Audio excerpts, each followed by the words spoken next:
Evangelio de Mateo, capítulo 26, Mateo 26, los versículos desde el 36 al 45. Mateo, capítulo 26, desde los versículos 36 al 45. Amén. Y vamos a leer la palabra del Señor en el nombre de Jesús. Jesús ora en Getsemaní. Preste mucha atención. No se deje distraer y vamos a leer esta porción para que podamos recibir la palabra de Dios. Entonces llegó Jesús con ellos a un lugar que se llama Getsemaní y dijo a sus discípulos: sentaos aquí entre tanto que voy allí y oro. Y tomando a Pedro y a los dos hijos de Zebedeo, comenzó a entristecerse y angustiarse en gran manera. Entonces Jesús les dijo: mi alma está muy triste hasta la muerte. Quedaos aquí y velad conmigo. Yendo un poco adelante, se postró sobre su rostro orando, diciendo: Padre mío, si es posible, pasa de mí esta copa, pero no se haga como yo quiero, sino como tú. Vino luego a sus discípulos y los halló durmiendo y dijo a Pedro: ¿así que no habéis podido velar conmigo una hora? Velad y orad para que no entréis en tentación. El espíritu a la verdad está dispuesto, pero la carne es débil. Otra vez fue y oró por segunda vez diciendo: Padre mío, si no puede pasar de mí esta copa sin que yo la beba, hágase tu voluntad. Vino otra vez y los halló durmiendo, porque los ojos de ellos estaban cargados de sueño. Y dejándolos se fue de nuevo y oró por tercera vez diciendo las mismas palabras. Entonces vino a sus discípulos y le dijo: dormid ya, descansad. He aquí, ha llegado la hora, el Hijo del Hombre es entregado en manos de pecadores. Levantaos, vamos, ved, se acerca el que me entrega. Padre eterno, queremos darte las gracias por tu palabra. Tenemos todo el deseo de que tú nos hables en esta noche, de que la palabra de Dios corra como río de agua viva en medio nuestro y en lo más profundo de nuestros corazones. En tu mano estamos, Señor, prestos y listos para oír tu palabra. Amén. ¿Por qué es tan difícil orar? Es nuestro tema. ¿Por qué es tan difícil orar? Este es un pasaje bíblico que yo creo que usted lo ha leído y lo ha escuchado en otras ocasiones predicar acerca. Gracias, mi hermano. Predicar acerca de este pasaje. Fíjese que en este cuadro bíblico hay muchas cosas que nosotros podemos puntualizar o enfocar. Sin embargo, nos vamos a enfocar meramente en este particular en el que nosotros hemos titulado esta predicación: ¿por qué es tan difícil orar? A cualquiera de los que estamos aquí, creo que se le podría hacer extraño hacerse la pregunta, pero no porque no haya vivido esta situación. Todo lo que estamos aquí hemos luchado y hemos batallado con lo que tiene que ver con cultivar una vida de oración. Se hace tan difícil sacar un tiempo para orar que debería entonces surgir la pregunta que tiene nuestro tema: ¿por qué razón es entonces tan difícil orar? Alguno de ustedes podría responder: es que no me da tiempo, es que trabajo bastante. Alguien podría decir: es que estoy enfermo. Alguien podría decir: es que yo hago mucho oficio en la casa, o tengo que atender a los niños, o etcétera, etcétera. Muchas cosas podríamos nosotros decir. Sin embargo, hoy no vamos a hablar de que tenemos lucha para orar. No por eso que yo acabo de mencionar, no. Hoy vamos a centrarnos en otra cosa más primordial a lo que nosotros debemos prestarle atención. Aquí Jesús se encuentra en un momento donde ya él iba a ser entregado, iba a ser traicionado por Judas Iscariote. Y Jesús en el monte muy conocido, Getsemaní, entra en un tiempo de oración. Pero el tiempo de oración en el que Jesús entra en el Getsemaní no es el mismo tiempo de oración que Jesús dedicó en Juan capítulo 17, la muy conocida oración y extensa oración de Jesús por sus discípulos antes de ascender al cielo. Me parece que todos ustedes han leído ese capítulo 17 de Juan, donde Jesús hace la oración sacerdotal. Este tiempo de oración que Jesús hace en el Getsemaní no es el momento común que Jesús utilizaba para orar, para ir al monte a orar. Esta oración que Jesús hizo era una oración en la cual Jesucristo estaba en gran apuro, y el pasaje bíblico lo expresa a sí mismo. Vamos a decir que Cristo, con una desesperación, le dice al Señor, ya Cristo sabía que iba a ser entregado y en manos de pecadores, iba a ser crucificado. No era nada fácil lo que Jesús iba a atravesar en ese momento. Lo que Cristo iba a atravesar en ese momento era algo muy difícil, porque toda la carga del pecado de la humanidad iba a caer toda sobre Jesús. Y es allí donde Jesús, entendiendo esta realidad muy apurante, Jesús ora al Padre y 3 veces clama y dice: Señor Padre, si tú quieres, no me permita pasar por esta situación.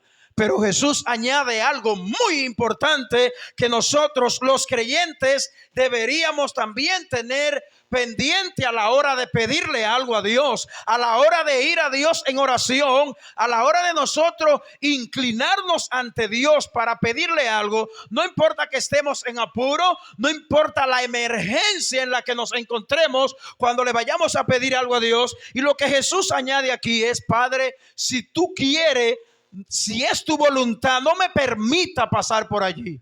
Oiga lo que dice el Señor: pero sé que se haga tu voluntad, no la mía. El anhelo de Cristo en ese momento, humanamente hablando, en su humanidad, era no ir a la cruz a morir. Pero Jesús dijo: Señor, que no se haga lo que yo quiero, que no se haga mi voluntad, sino la tuya. Pero no es allí donde yo quiero hacer mi mayor énfasis en esta predicación. El mayor énfasis en esta predicación se encuentra en los versículos donde Jesús se termina de orar y encuentra a los discípulos que le acompañaban, los encuentras a todos dormidos, rendidos en sueño, y Jesús le dice: ¿por qué no han podido orar conmigo ni siquiera una hora? 3 veces le repitió Jesús esto a los discípulos.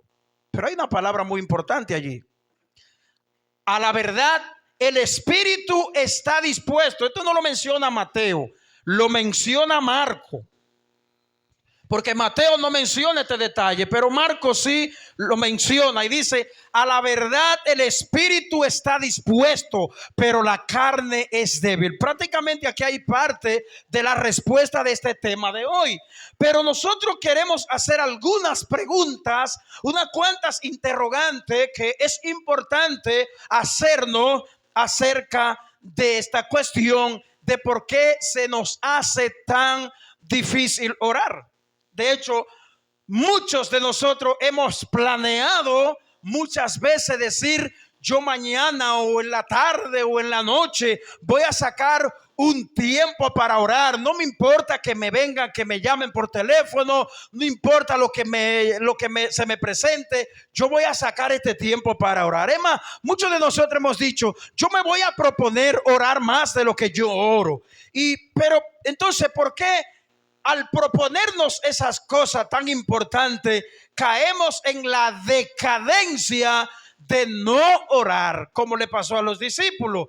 Jesús le dijo: ¿por qué ustedes no han podido velar conmigo ni siquiera una hora? En otra palabra, Jesús le está diciendo a ellos: en este momento tan difícil que yo estoy atravesando, ustedes no me han podido acompañar a orar. Pero aquí están algunas de nuestras interrogantes. ¿Alguna vez te has preguntado por qué tenemos nosotros que orar? ¿Tú te has preguntado por qué es tan necesario que yo tenga que orar? ¿Y por qué orar es tan difícil? ¿Has luchado en tu vida cristiana para ser consistente, fructífero en tu vida de oración? Para encontrar una vida de oración ¿qué cree que funciona y con la que se sienta bien? ¿Te encuentras en una cuesta arriba cuando vas a orar? Es decir, ¿se te hace difícil, pesado a tal punto de muchas veces irte a la cama antes de dormir, finalizando ese día que culminó? ¿Se te hace difícil orar? ¿Alguna vez te ha preguntado si siquiera sabe lo que significa realmente orar a Dios, tener tiempo a sola con Dios? ¿Alguna vez te has sentido tan tonto incluso tratando de orar? Porque a veces nosotros pensamos: no vale la pena sacar este tiempo. ¿O cuántas veces te ha levantado de tus rodillas y has sentido que todo era una pérdida de tiempo y que no valió la pena estar allí en ese tiempo de oración? ¿Alguna vez te has sentido de esa manera, que todo era una pérdida? Realmente debemos pensar y debemos reflexionar, mis queridos hermanos, que algo tan importante como orar pueda ser entonces tan complicado. ¿Por qué no sería complicado entender que nosotros diariamente tenemos que levantarnos y granjear lo que nos vamos a comer? ¿Tú te has preguntado por qué no tengo tantas dificultades a la hora de yo pensar que yo tengo que alcanzar el éxito en diferentes áreas de la vida?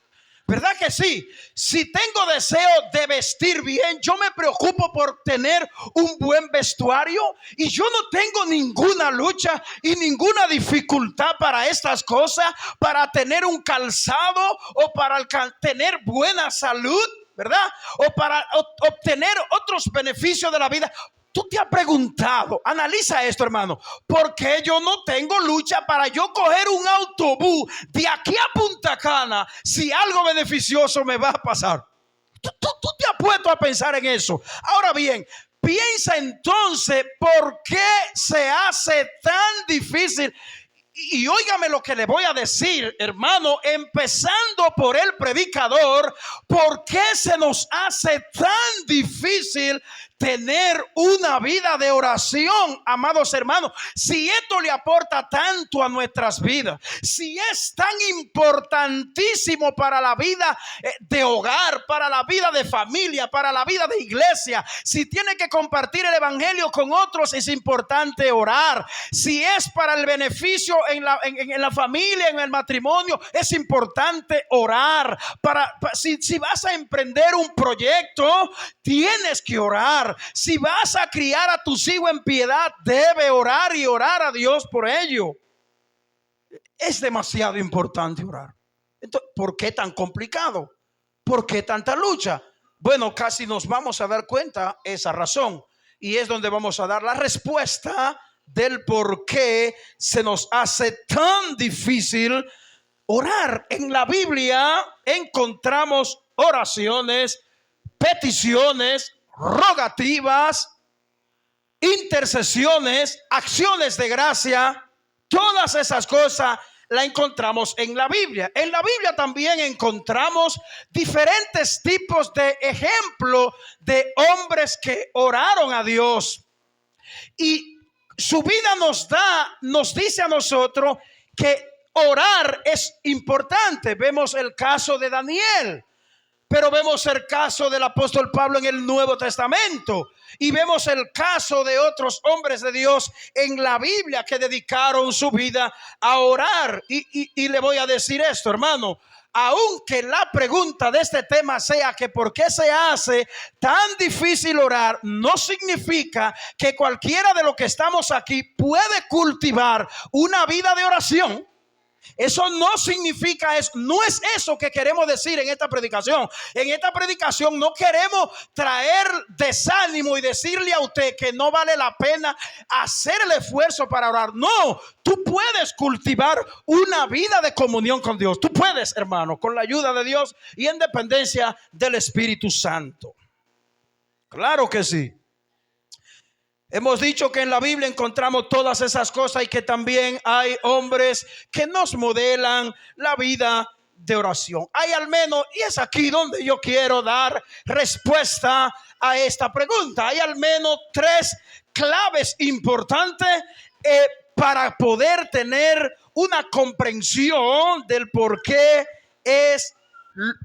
se hace tan difícil orar. Aquí es donde nosotros podemos tener una idea de lo que implica esta interrogante. Lo primero, y vaya tomando nota, lo primero del por qué se hace tan difícil orar es por la caída del hombre. La caída al principio lo afectó todo. Allí empieza la desgracia entre el hombre y Dios. Inmediatamente Dios crea al ser humano. Dios crea a un hombre listo, capaz y preparado para comunicarse con Dios sin ninguna interrupción. Nada que le impidiera al ser humano comunicarse y hablar con Dios nítidamente sin tener luchas y dificultades. No había nada que se interponga entre la comunión que había entre Adán y Eva y su creador. Así que la caída del hombre fue lo que empezó a afectar el por qué hasta el día de hoy se nos hace tan difícil a los creyentes tener una vida de oración. La caída lo aplastó todo, la caída lo afectó todo, la caída nos ha hecho ser perezosos, la caída del hombre. Y cuando hablo de la caída del hombre, por si alguien no puede entender, me estoy refiriendo al pecado cometido al principio por Adán y Eva. Cuando Adán y Eva pecaron, que fueron nuestros primeros padres, allí entró toda la desgracia en que la comunión abierta y fluida que había entre tú y yo y Dios se rompió automáticamente. Y desde ahí, hermano, los creyentes, imagínense los inconversos, ¿cómo pretende un inconverso entender que él tiene comunión con Dios? Como algunos gente impía pretenden decir, no, yo hablo con Dios todos los días. Usted no ha oído gente inconversa decir, yo hablo con Dios y yo me hinco de rodillas y hablo con Él y Él me escucha. Oh, muy bien. Usted se imagina la batalla y la lucha feroz que se plantó desde que Adán y Eva le fallaron a Dios, de ahí para acá, para tú levantarte en una vida de comunión con Dios y orar y hablar con Dios. Usted no se imagina. Fue ahí que empezó todo. Bueno, ahí nosotros podemos entender una idea de nuestra pregunta. ¿Por qué se hace tan difícil orar? Si tú te lo has preguntado, piensa en ese momento. En Génesis, capítulo 3, versículo 8, dice que Adán y Eva se paseaban, ¿verdad? En el huerto. Y oyeron la voz de Jehová Dios que se paseaba en el jardín al aire del día. Y Adán y su mujer se escondieron de la presencia de Jehová Dios entre los árboles del jardín. Note la reacción de Adán y de Eva después que fallan. Esto no ocurría antes de que Adán le fallara a Dios. No se le escondía a Dios. Estaba siempre a expensas de la presencia de Dios y anhelaba estar siempre en comunión con Dios y no tenía ninguna lucha. Su carne no era un obstáculo para acercarse a Dios. ¿Por qué? Porque no había fallado. Adán no había pecado. Por eso Adán y Eva, para estar en comunión con Dios, nada se lo impedía. Tú y yo tenemos un impedimento tremendo, hermano.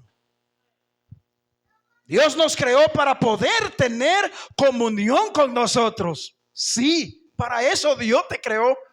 Y tú crees lo importante que es cuando un creyente tiene una vida disciplinada. Y, hermano, mire, y saca aunque sea una hora al día para orar todos los días. Es una grandiosa bendición. ¿Por qué? Porque Dios no creó para eso. Por eso es que cuando un creyente tiene una vida de oración estable, ese creyente crece, madura. Óigame bien, ese creyente crece en el fundamento de la palabra. Claro que sí, hermano. Y para eso Dios nos creó. Él quería hablar con nosotros y quería que nosotros les habláramos a Él. Todo eso ha sido un anhelo de Dios desde el principio para ti y para mí. Cuando el pecado entró al mundo, el hombre fue separado de Dios automáticamente. Sí, mi hermano. Allí empezó todo. Allí empieza la lucha. Si tú te has preguntado, pero Dios mío, ¿por qué yo tengo tanta lucha para orar? A veces me pongo a orar, me duermo, me he acotado, me he ido a la cama muchas veces sin orar, me he levantado de mi cama en la mañana para iniciar mi día, teniendo que iniciar mi día con Dios en oración, y yo no oro. Si tú te has preguntado eso y eso te ha turbado, déjame decirte que ha sido el pecado y ha sido tu carne que han impedido todo eso. Hubo una desconexión que solo puede describirse con dos polos opuestos. Es como ajuntarse el norte con el sur. Usted sabe lo difícil, lo imposible que es eso. Que el norte venga y se junte con el sur. Eso no hay forma. Así mismo quedó el hombre desconexionado de Dios en el momento que pecó. Pero le voy a decir algo. Hubo alguien que vino a unir esa desconexión y fue Cristo. Y Él lo hizo en la cruz del Calvario. Dios era santo, el hombre totalmente pecador. Dios es luz y el hombre estaba sumergido en tiniebla profunda. Dios es vida y el hombre murió en sus delitos y pecados. Allí están los dos polos opuestos entre Dios y el hombre después que falló. La relación santa y perfecta que Dios tenía con su creación se había ido, se había roto. El hombre pecador no puede tener una vida de oración con Dios jamás en la vida. Veamos dos pasajes bíblicos para ver esta realidad. Proverbio 15, verso 29, dice: Jehová está lejos de los impíos, pero Él oye la oración de los justos. ¿Usted está viendo? Vaya conmigo a Isaías 58, versículo 1 y 2. Dice: clama a voz en cuello, no te detengas, alza tu voz como trompeta y anuncia a mi pueblo su rebelión y a la casa de Jacob su pecado, que me buscan cada día y quieren saber mis caminos, como gente que hubiese hecho justicia y que no hubiese dejado la ley de su Dios. Me piden justos juicios y quieren acercarse a Dios. Una segunda clave para nosotros poder entender la lucha que tenemos para orar. Ya vimos que la caída del hombre es la primera lucha. La segunda es la propia carne del hombre. En otra palabra, su naturaleza pecaminosa, caída y pecadora. Mientras tú y yo estemos viviendo en este tabernáculo, este cuerpo, la lucha intensa por tener una comunión estable con Dios nunca terminará. Mientras nosotros estemos aquí, nuestra carne se va a oponer a que tú y yo llevemos una vida de oración estable. Grábese eso en su mente y en su corazón. Mientras estemos en este tabernáculo, en este cuerpo, vamos a tener esa pesadez. Inclusive, acabando de escuchar esta predicación, hoy vamos a tener lucha para orar. La oración será un desafío, hermano. Y así lo ha sido. Y lo ha sido y lo será y lo ha sido para todos los hombres de Dios que han vivido y las mujeres de Dios que han vivido. Lo ha sido y lo seguirá siendo. Pero recuerde lo que le dije al principio. Esto no significa que tú y yo no podamos, que sea imposible que tú y yo cultivemos una vida de oración. Ojo con esto. No hay parte de nuestra carne que desee tener a Dios cerca, tener intimidad con Dios. No hay ningún ángulo de nuestro cuerpo, de nuestra carne, que tenga deseo por Dios, ni que desee hablar con Él y tener comunión con Él. No hay parte de nuestra carne que desee una relación, aunque sea mínima, con Dios. Nada. Nuestra carne es rebelde. Dígame bien, nuestra carne es terca. Es perezosa, le gustan las cosas cómodas, le gusta dormir, le gusta comer, le gusta estar descansando. A nuestra carne no le gusta nada de lo que tenga que ver con disciplina espiritual. Cuando a la carne se le habla de leer la Biblia, se le habla de orar, no, nuestra carne no le gusta eso. ¿Y cómo yo lo sé? Porque yo la llevo en mí. No es porque yo lo veo en ti. Es porque ella vive conmigo.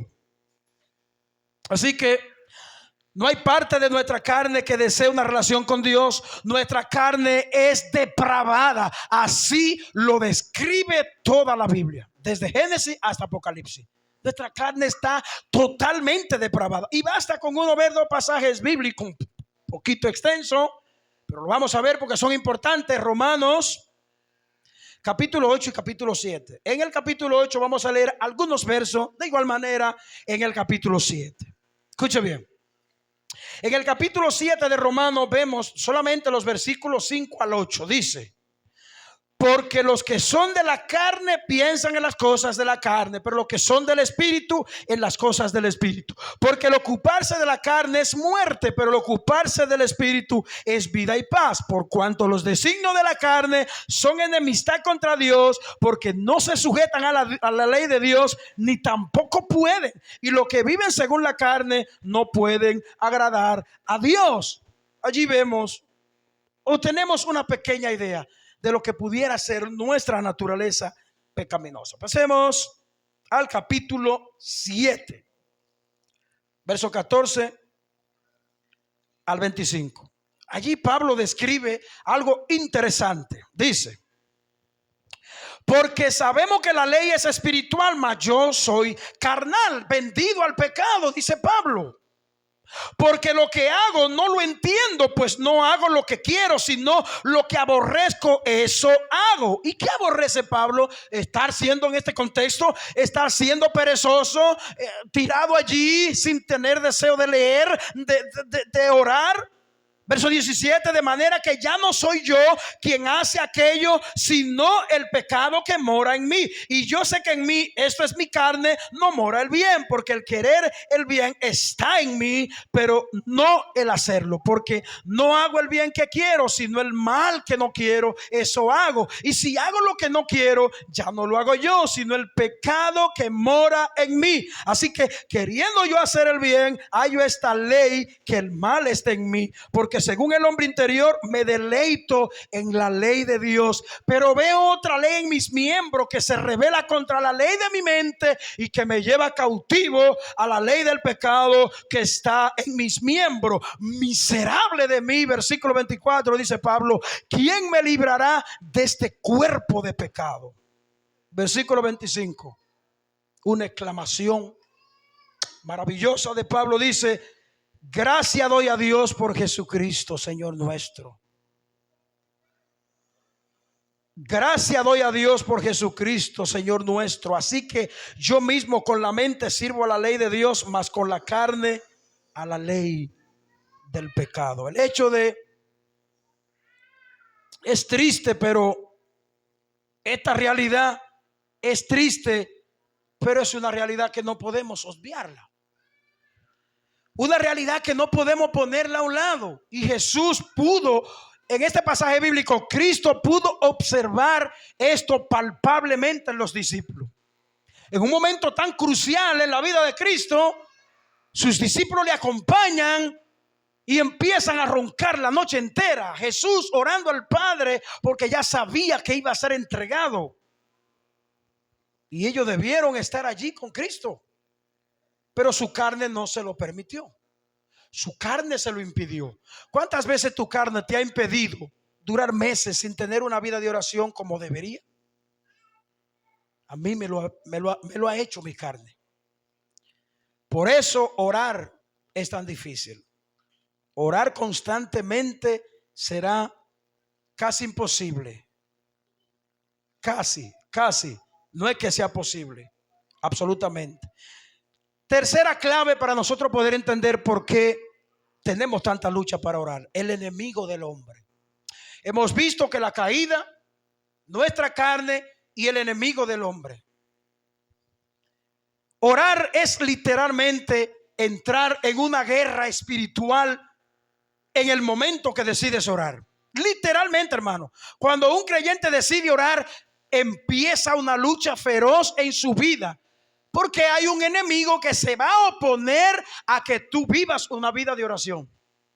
Yo no sé cuánto han escuchado la anécdota de aquella reina que decía que le temía más a un hombre de rodilla que a un ejército armado. Y ella lo decía por la convicción que tenía de lo que significa realmente orar.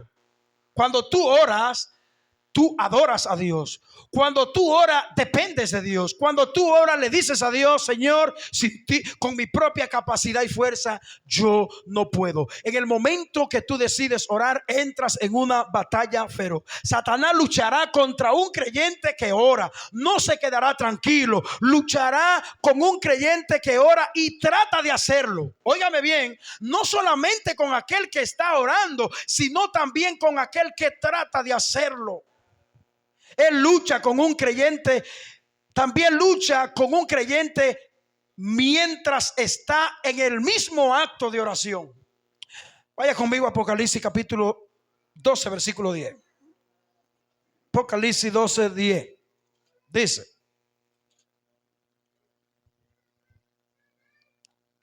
entonces oí una voz del cielo que decía: ahora ha venido la salvación, el poder y el reino de nuestro Dios y la autoridad de su Cristo, porque ha sido lanzado fuera el acusador de nuestros hermanos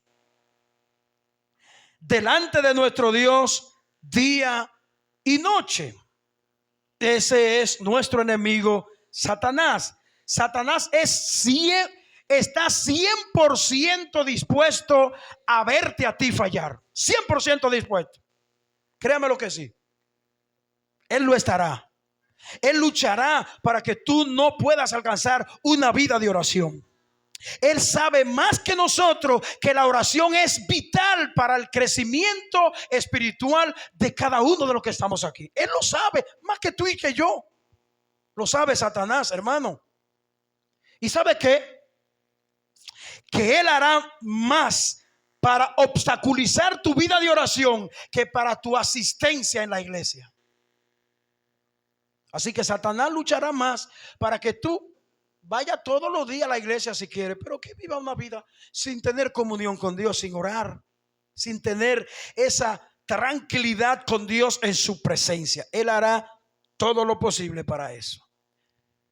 Tendemos a ser distraídos, hermano, en esta sublime consagración, lo cual lo es la oración. Tendemos a ser distraídos por cualquier cosa y poco comprensivo o comprometido con esta gran disciplina, la cual es velar y orar. Y yo quiero concluir con esto, muy breve. Voy a leer dos pasajes bíblicos para así concluir. Es Juan capítulo 16, versículo 3. El que quiera me acompaña. Juan capítulo 3, versículo 16. Y primera de Juan 4:4. Juan 16, versículo 3.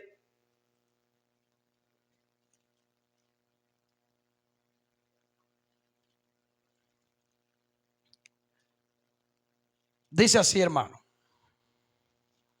Versículo 3 dice: y harán esto porque no conocen al Padre ni a mí. ¿Quiénes harán esto?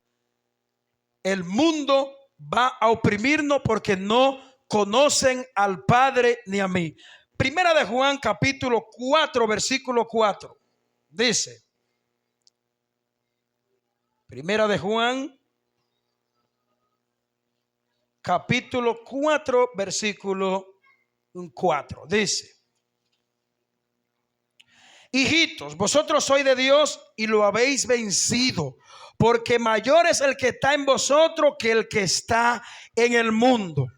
Oiga bien, Dios nos da esta palabra porque hemos dicho que tenemos una lucha difícil y feroz para orar. Pero Dios dice que Dios ha vencido al mundo. ¿Y sabe quién vive en ti y en mí? Vive Cristo a través de la persona del Espíritu de Dios. Y si Él ha vencido el mundo, tú y yo también lo podemos vencer. Que el Señor te guarde y te dé la fuerza para poder tener una vida de oración. Amén. Padre eterno, te damos gracias. Gracias a Dios por tu palabra. Ayúdanos, Señor, a comprender, pero no solamente a comprender, sino a interiorizar en lo más profundo de nuestros corazones, Señor, cuán importante es que nosotros oremos. Cuán importante, oh Dios, es que nosotros tengamos comunión contigo, aun cuando nuestra carne se levante, se levantará, siempre estará a la defensiva. Sí, nuestra carne. Nuestro enemigo hará lo posible para que nosotros no alcancemos, ni tampoco entendamos el gran significado que tiene orar. Oh, bendice nuestras vidas a través de tu palabra, Señor, en gran manera, en el nombre de Cristo.